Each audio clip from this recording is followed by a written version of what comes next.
Yeah, crypto is crazy, but the people who report on it don't necessarily need to have any sort of connection to this space in order to be reporters.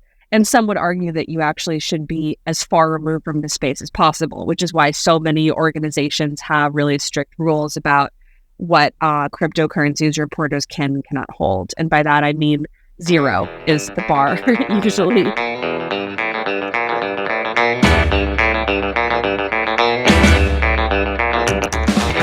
Welcome to Beyond the Beat, a podcast by Chain Store, the agency to elevate your status in crypto. I'm your host, Pedro, and every week I'll be talking to the people in crypto media. We'll be telling their stories, their failures, their lessons, and whatever tips or tricks they've got up their sleeves. Molly from Blockworks, thank you so much for coming on. Thank you for having me. Yeah, to kick us off, I just wanted to sort of touch on something that you've consistently made a distinction when it comes to sort of your role in the crypto ecosystem, which is the idea of being a journalist that covers crypto versus a crypto journalist. I saw an op-ed that you wrote about not wanting to be, that you were a crypto journalist, but you didn't want to be known as one. And I just wanted to figure out or find out why you're so adamant on making that distinction.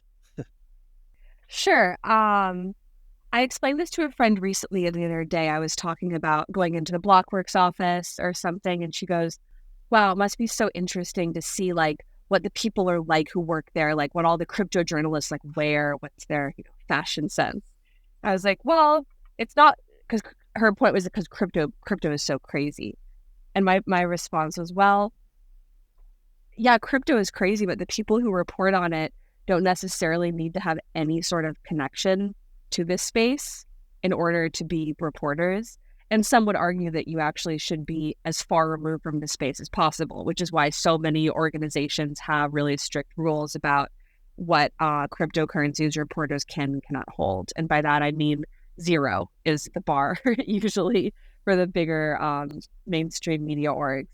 But yeah, I think what's important to me is that because I don't come from a tech or a finance or an econ or a philosophy or communist, whatever background you want to say that like most people in crypto are in, I've always just looked at what I do as a job reporting on the crypto industry as an outsider, as just a neutral journalist. And so I could have ended up essentially anywhere and I would have been happy because I get to write. I'm lucky that it's crypto because it's such a weird and interesting industry. But if I had been writing about, the auto industry or something, I think I would have been just as intense about making that distinction. I wouldn't be obsessed with cars. I just write about cars. And so in that sense, I'm definitely not obsessed with crypto. I just write about crypto. Do you think that you've sort of swayed towards a more pro-crypto idea? I was reading up that you got paid in the early days in Bitcoin. I don't know if that's still the case, and you also became somebody that considered like Bitcoin as more of a means of exchange and not necessarily investment, and so that sort of puts you in a different sort of boat than most people in the space. But would you say that you've been sort of warming yourself up more to the idea of being pro-crypto or a crypto journalist? Or are you still that sort of neutral Molly that started out, came from that sort of Russian literature background, and now, here you are covering oddities in the digital asset space? Sure. I have written an op-ed before, actually 2, about why I like Bitcoin. And I think that the reason I like Bitcoin is the reason that I like money, is that it made my life easier. I was paying in Bitcoin for a very long time. As I've said before, don't make me a target. I spent all of it on paying off credit card bills and traveling and food and tennis lessons. As I said, my coach used to accept Bitcoin for my tennis lessons. In that sense, I think that cryptocurrency as a technology is great because it allowed me, an American who was living overseas, to use money in a much easier way than if I was stuck to using just a currency that was issued by a singular country and a central bank. Um, but that so far is the only thing that I find personally relevant to my life. And since I now live in America, crypto has become not only irrelevant to my life, but it's actually made my life harder in a lot of ways with the really complicated taxation in America. Also, the fact that because the country I was living in for so long was Russia, all of the centralized exchanges that are based in America that I used to use have pretty much blanket banned me from ever using them again because of different geolocations I've accessed their exchange services from or people I've sent money to. And by people, I mean like my mother-in-law to buy like a birthday present. So if anything, over time, crypto has the one use case that crypto was good for me has been completely cut off at the source. So if anything, over the past 6 years, I've become less warm to crypto because the only thing I ever wanted to use it for was as money. And now I can no longer use it as money. I can't use Coinbase. I called them xenophobic in an email and then they just have banned me. I'm done. No more Coinbase. And as an American, you know, unless you're playing around on DEXs, and DEXs are, I can't really pay my credit card bills that easily with a DEX. Not useful anymore. So what do you think that is useful then for you in the space, or what keeps you? I know that you've always said that you don't come from a tech or finance, and you don't really care about those kind of stuff. You just care about the weird things that happen in crypto. Is the weird things the things that still keep you in the space? And if so, what would you say is like the weirdest thing that you've come across in the last, say, 6 months or a year? Yeah, I think the weird things keep me in this space because it gives me something to write about. If I was covering a very straight edge industry, like just ETFs, not crypto ETFs, like just ETFs or bonds or private loans, then as an opinion writer or even as a journalist, there's not that much room to play around with things. But in crypto, because so many strange things happen, it makes it a lot more fun to write even a really straightforward news story without any opinion or perspective. It just becomes something more. I mean, I think a great example this week was the fake Donald Trump meme coin that then there was a bug bounty issued for who was actually behind it. And it turned out it was Martin Shkreli, who came up with all of these reasons why Donald Trump's son Barron was actually the one behind it.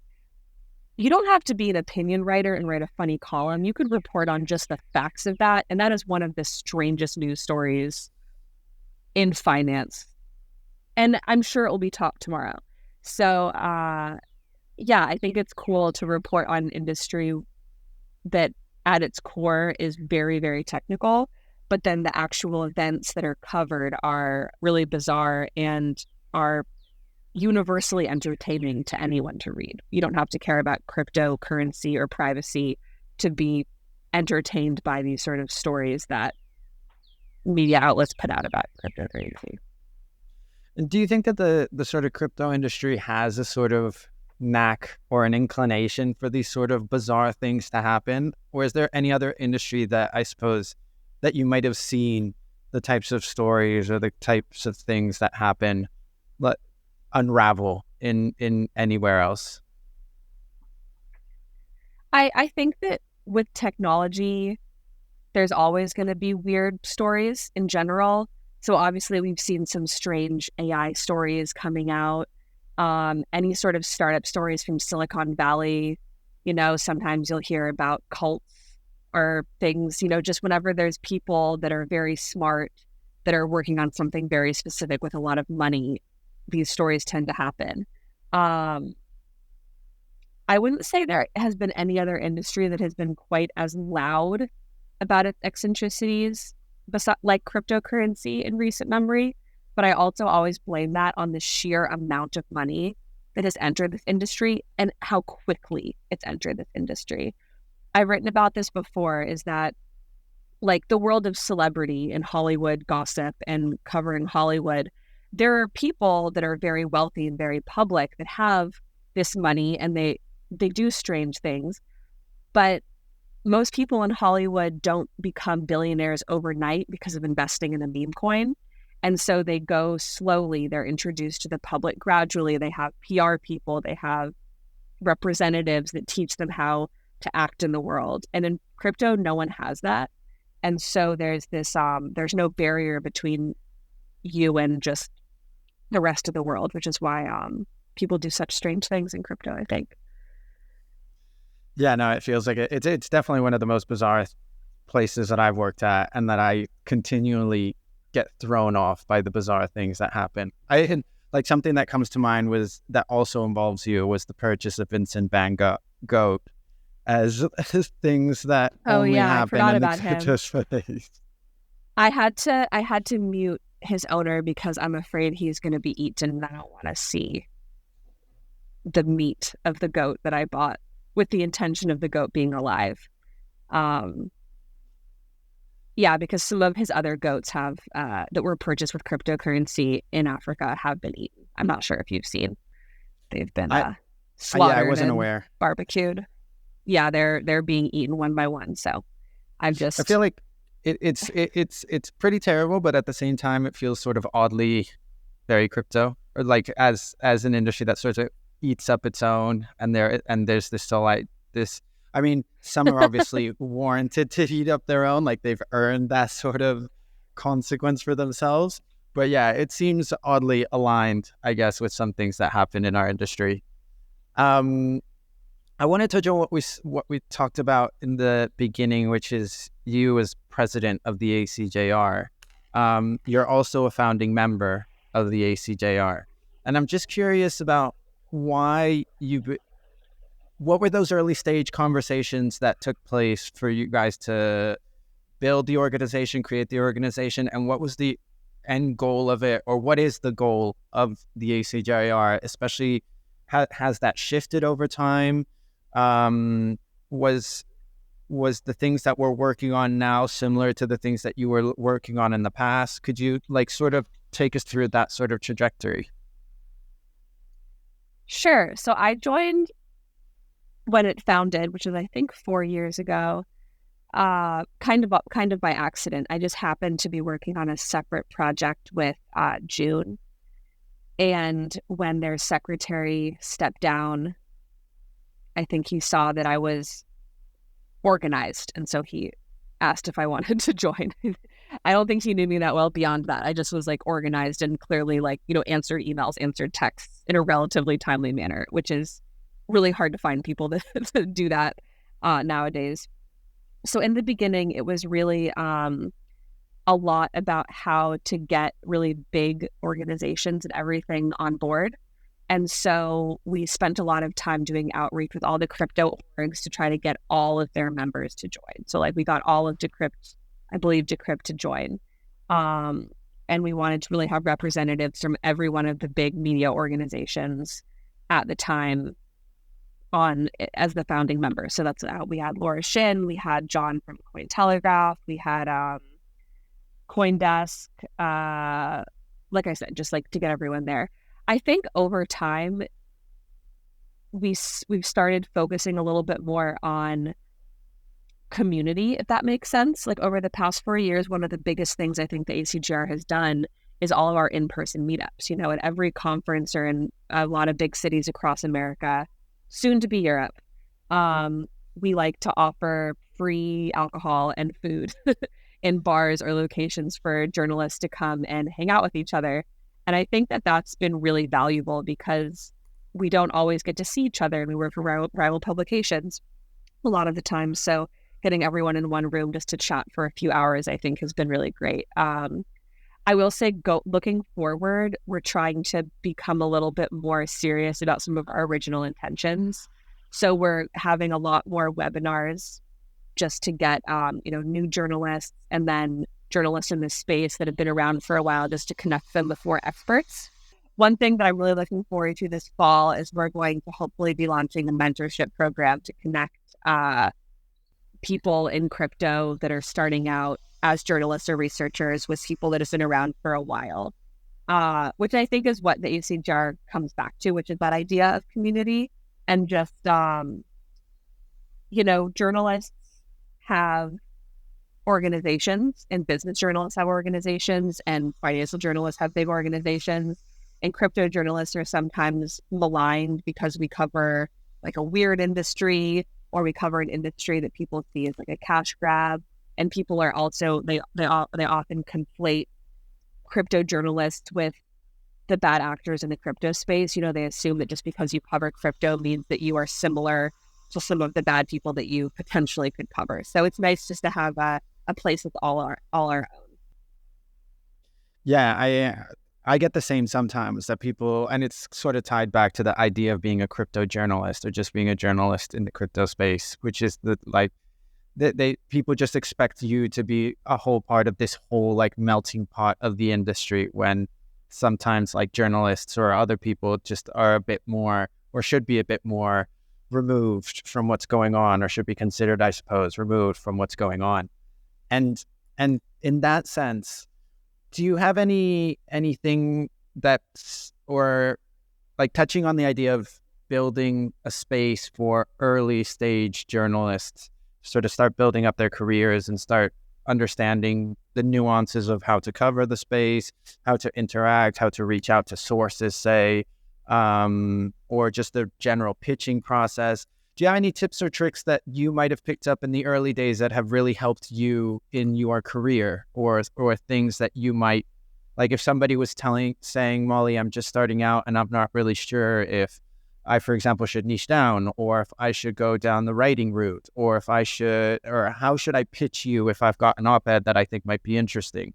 Is there anything that you want to share on that stuff, on that side, that has helped you along the way?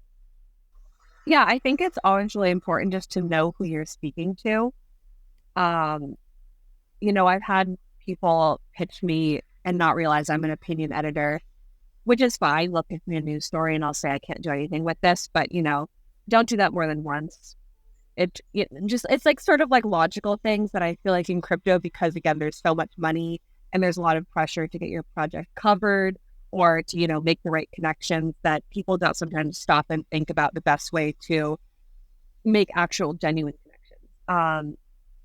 But in general, when you're starting in the crypto space, I think that because so much of the jobs rely on the price of Bitcoin, you should think about your own personal circumstances and what you need when you're deciding what to do. Like if you need a steady paycheck for the foreseeable future, like you have a family, you have a mortgage, like I need a steady paycheck no matter what happened to Bitcoin's price, and I want to work in crypto, I don't know if being a journalist is maybe like the right choice for you. Maybe you want to work in comms or PR or something like that, because like you are looking for something stable that you could potentially transition to another industry if Bitcoin goes to 10,000 and everyone gets laid off. If you're in it and you're, a world traveler and you want a remote job, attach yourself to a protocol, see what kind of things you can do for them. Like maybe it's comms, maybe it's engineer, if you just want to write and you're really serious about learning, then yes, look for a crypto publication that has maybe like an editor or other writers you respect, so you can join and have people work with you. Because I will say that I've heard from a lot of my younger friends that join crypto wanting to be journalists.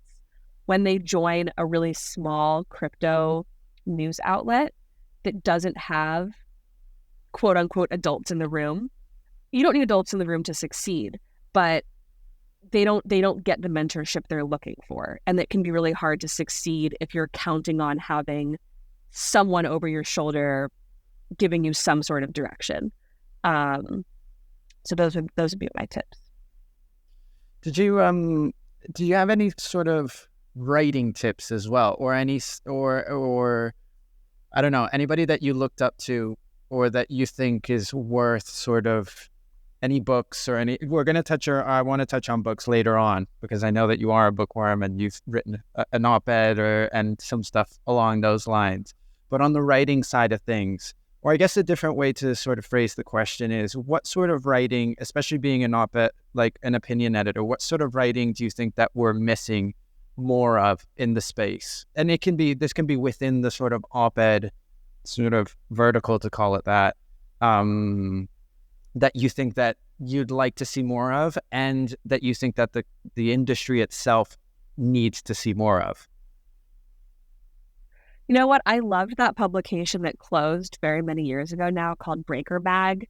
It was more of these long, in-depth feature-length stories about things in crypto.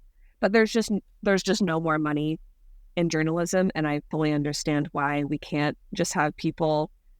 My favorite one was one of the journalists went on a crypto cruise and wrote about it from this very insider perspective. That was great. But I think overall, these sort of longer stories that touch more on why things are happening and what's really going on. Like I think Danny Nelson's investigation into KOLs and how they're paid in the crypto industry in CoinDesk a few weeks ago was a great example of the kind of in-depth reporting that I like to read.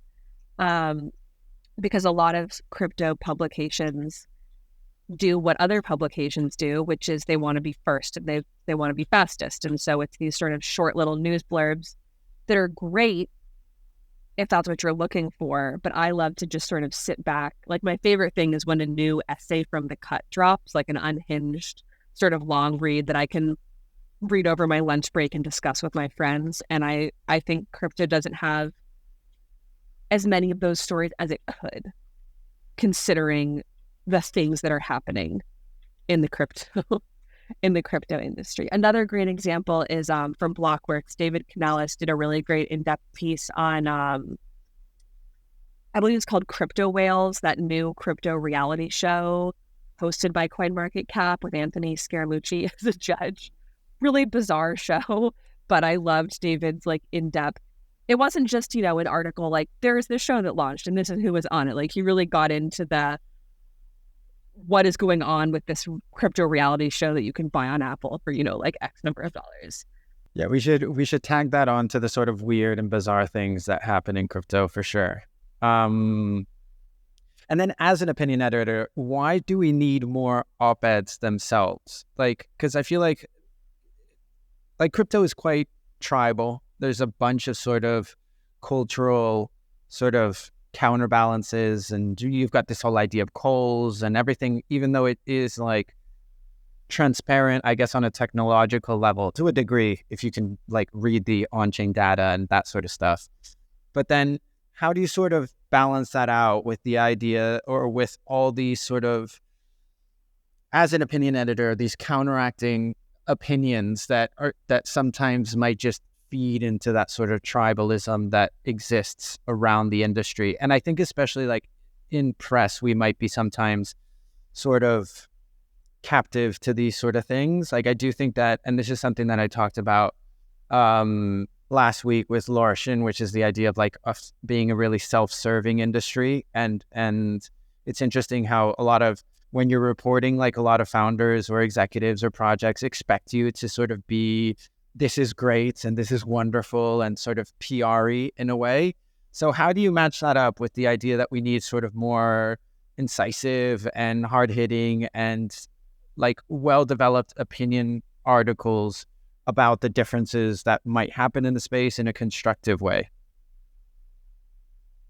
Yeah, so I think that what a really good opinion section will do is it will showcase different perspectives of an issue on sort of what everyone is talking about at the time.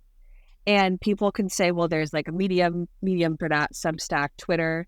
But I think that an opinion section, especially in a crypto trade publication like Blockworks or like CoinDesk or like Decrypt, it lets you see what's going on in the zeitgeist in one location at that minute in time.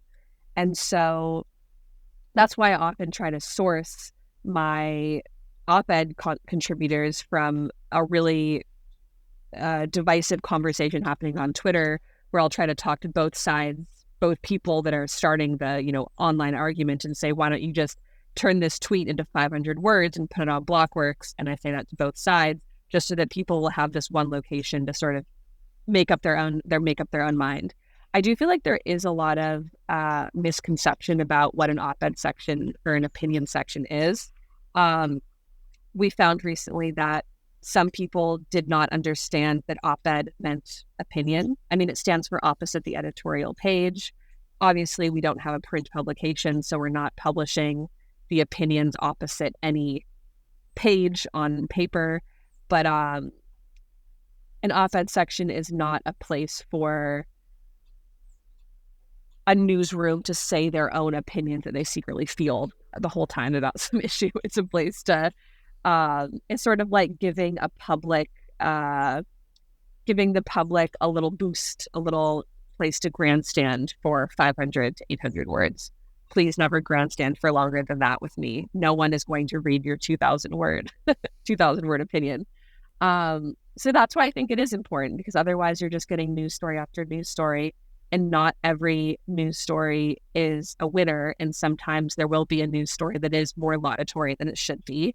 And having an opinion section there is a great way to come to your own conclusion about certain stories. Should we get a bit then, like, going down that line, should we get a bit controversial and talk about an op-ed that you wrote recently, which is only a fool would vote on crypto alone?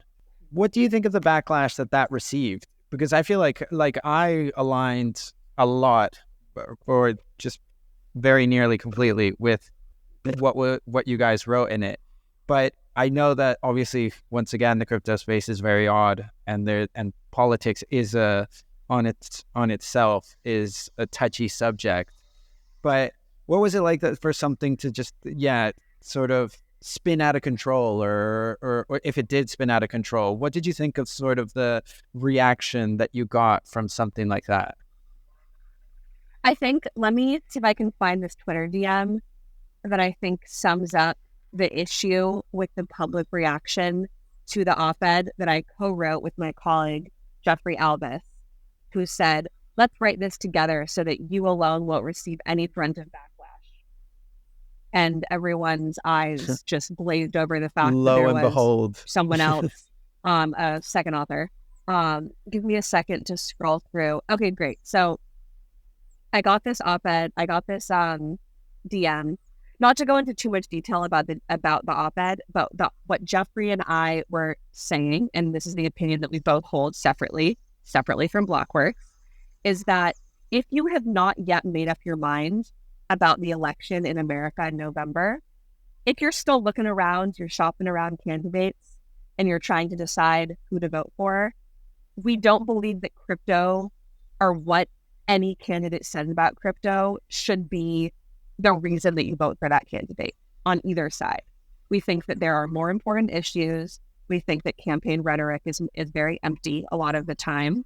Candidates don't follow through on what they say, and particularly, we think that candidates are talking about crypto in a way that is to get votes. And so we don't want you, if you are undecided, to use crypto as your single issue. That's all we said. That was our point. However, this message I got from someone who I won't name said, "I saw your post and I'm just curious what makes you not want to vote for crypto. I'm not a troll. I'm seriously just curious why you work for a crypto company and you don't want to vote for crypto." And I didn't respond to most of the messages, but I responded to this one because it showed that he had not read, or if he had read, he had not understood a single sentence from the op-ed that Jeffrey and I had written. And so I responded with just a quotation from the op-ed, which I can read, because maybe listeners to this also didn't read the op-ed. And the section I picked was, when I say I mean Jeffrey and myself. We wrote in the singular. "I want to be clear, I do not care if you vote Republican, Democrat, or third party, as long as you care about the issues at stake and truly believe that the candidate in question is representative of your views. But voting for a candidate you would not otherwise support simply because you favor the deregulation of a sector in which you hold a profit motive is a compromise you should not make." So the second half is a little spicier because we're implying that voting for crypto means you want to make more money. But I did appreciate this guy's response. He goes, "Cool, I must have misunderstood. That makes perfect sense." So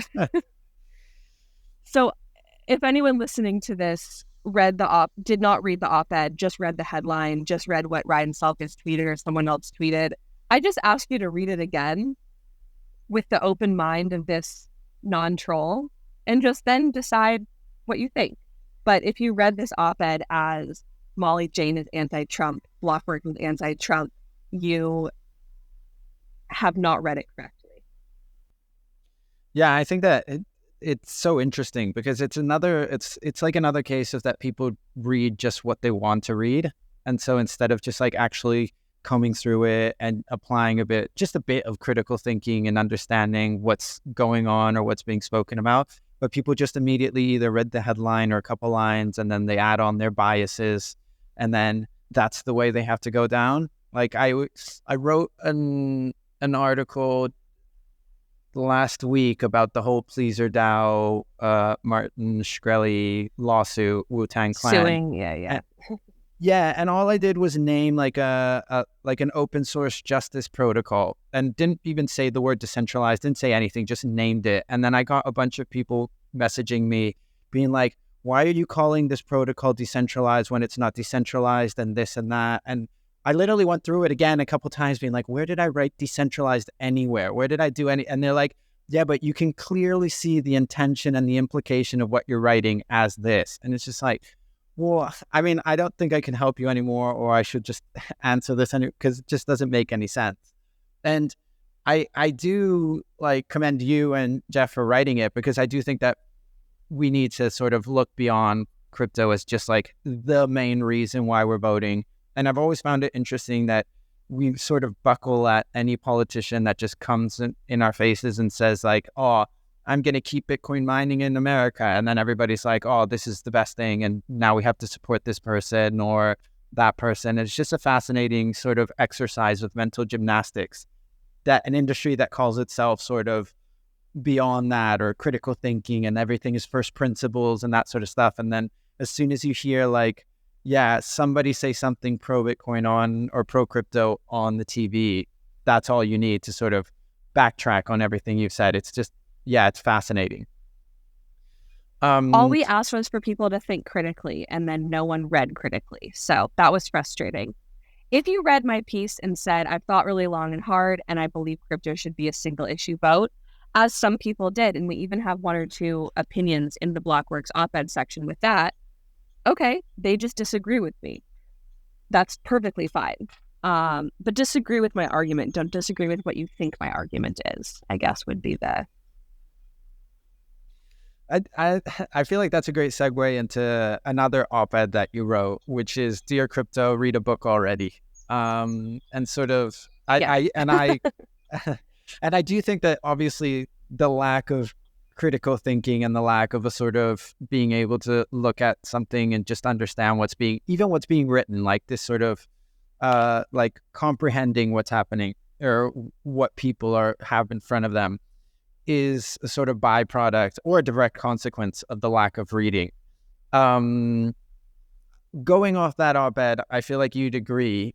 And in the op-ed, you talk a lot about the need for people to read fiction, and for that to be sort of an overarching theme is to for us in the space. Do you want to elaborate on that a little bit? And if there was sort of a fiction book or a couple fiction books that you think that come to mind that you think that people should read more often, yeah, go ahead. Feel free to shill. Sure. So, yeah, I think that everyone in the world is a better person when you read fiction, because it gives you a glimpse into how other people live. I've definitely heard the argument that reading nonfiction gives an even better glimpse, but reading nonfiction is a lot like reading a news article or a Wikipedia entry occasionally. So to me, just the amount that your life can change by reading fiction, simply just to improve your vocabulary on like a basic level, but on another level, it's just very frustrating to me when people say that, you know, the best books I know about leadership is a book called How to Be a Leader. And I'm like, I think the best book about leadership is maybe like Macbeth. How Not to Be a Leader is what it could be called. But yeah, I find it very important And on a very basic level, if I can convince people that wouldn't otherwise read fiction that are very business oriented, there have been two separate occasions where I've been at business events where people needed to meet each other to build a connection in crypto for their jobs, to make the sale, to whatever. And I started talking to them about something related to not crypto, like a book I was reading, I think it was both times, that was related to something they had said. And on both times, this person stopped me, two different people, and said, let's not talk about that. Let's talk about crypto instead. Why are we at this crypto event talking about, this book you read about Eastern Europe? Even though I wasn't just spewing it. They had mentioned something that brought it up. And to me, that was just an instant turnoff. I was like, all right, your business, you're not getting my business. You're not getting that connection. It was just a huge turnoff to me as a business person. So I guess my point here is that people in crypto sometimes are very, very serious about crypto being their lives and everything. And I think that reading allows you to unwind and, like I said, to enter a different world where cryptocurrency isn't always the best and the brightest and the most important thing in your day. Are some recommendations of books for a crypto person that is very against reading? Honestly, the first one I'll recommend to you is ironically a fiction book about cryptocurrency. It's on Kindle. It's 99 cents. It's called Wrecked. I think it's fantastic. If you're looking to ease your way, you're like, ooh, I don't want to spend a single minute of my day not thinking about crypto, but I should read fiction. This is a great entry point into that.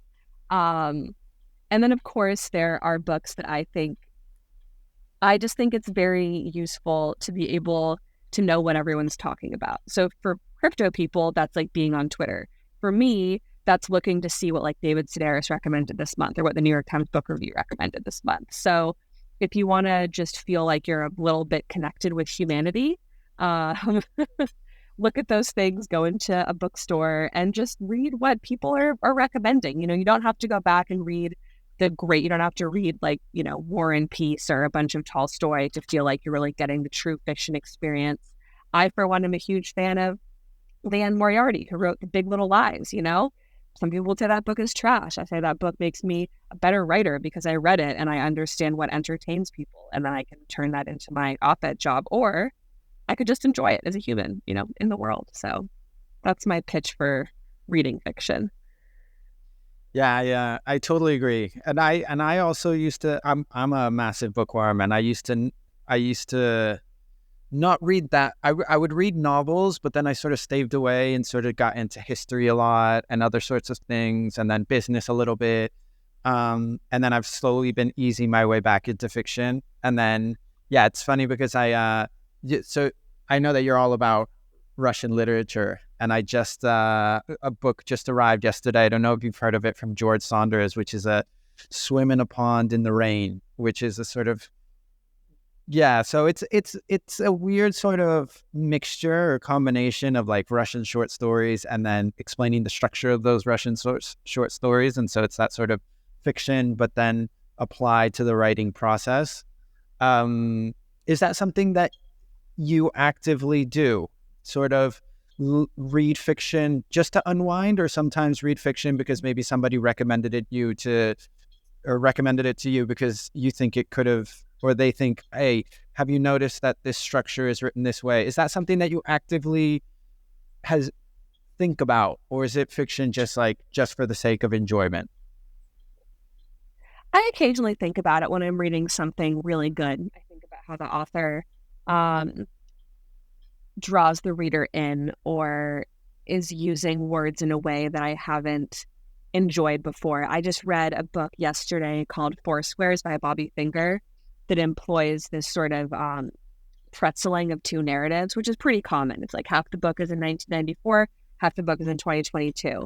And I've never enjoyed it before, but I enjoyed it this time. And so I think to myself, that's pretty cool that he made me enjoy something I really, normally don't like. It also happens a lot more when I read books where the author does a bad job of using some sort of fiction or literary device. I guess I won't name this one, but there was a book I read that was every chapter was from the perspective of a different person, which normally I love. This didn't quite get it. did not hit the nail on the head. Did not hit the nail on the head with this one. But that's why I like to read so many different types of books. If a book is bad, I'll still finish it. I want to give everyone a chance. I want to give all the authors out there a chance to wow me before the last chapter. Yeah, no, I'm on the same boat, and I'd like to end this conversation on a sort of maybe deeper touch into something that you've written about, which is that you value. I'll read this verbatim off your website. So it's, you value the exploration of human nature through your words, and so I'd like to flip that and ask you, in your words, what have you discovered about human nature through your exploration into the world of crypto? Oh, honestly, the biggest thing I've learned, and this is something that I actually use in my everyday life by looking at what people in crypto do with the money and the opportunity they have, is that no one's brain is fully developed until they're 26 or 27 in human nature. This is my study, is that basically under 28, under 30, you're not a fully developed human, and the decisions you make and the things that you do could be good or they could be bad, but you really have no idea why you're doing them. And your motives for doing them are blurry at best. And so I say this as someone not that much older than that cutoff. But covering crypto and writing about crypto for so long, I think so much of what happens in this industry is because of how incredibly young it is.